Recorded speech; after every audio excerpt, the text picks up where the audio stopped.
Who is to blame for the Russian invasion of Ukraine? Perhaps you'd say Russia, but the Colorado Republican Party says it's actually Democratic Senator Michael Bennet, who's up for re-election.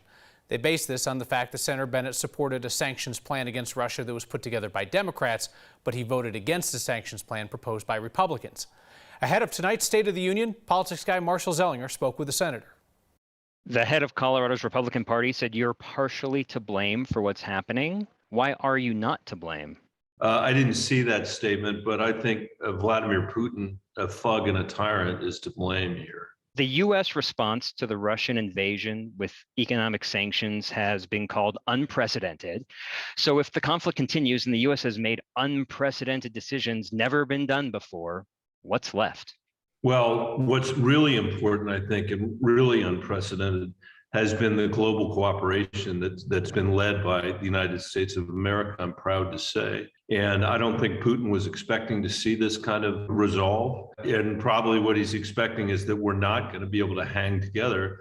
I think he will see that we will hang together and that the United States next week will be passing almost $4 billion worth of aid to Ukraine. Next week, I expect us to pass the aid that I mentioned earlier, and then we'll have to consider what else there is to do. Democratic Governor Jared Polis took time in his statement last week on the Russian invasion to say Congress needs to suspend the federal gas tax, with gas prices expected to climb.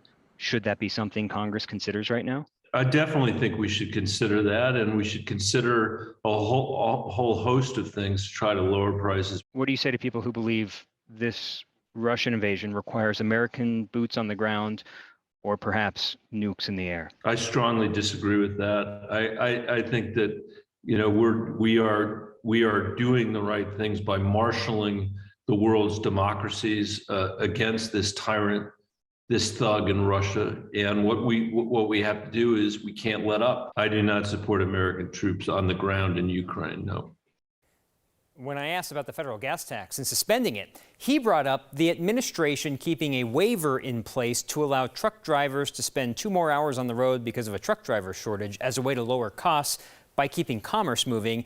And he hopes the president will talk about those kind of cost-saving measures tonight at the State of the Union.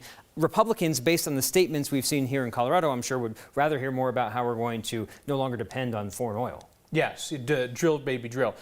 It's interesting, though, when you had that conversation with Bennet about what options we have left, the Associated Press is reporting that the president, in 57 minutes from now, is going to announce that Russian planes are no longer welcome in U.S. airspace. It's one of the few options we have left.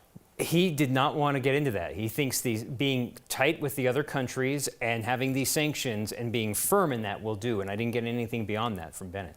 I think too often the conversation's gotten crystallized into either, well, the U.S. is doing this or the U.S. is doing nothing.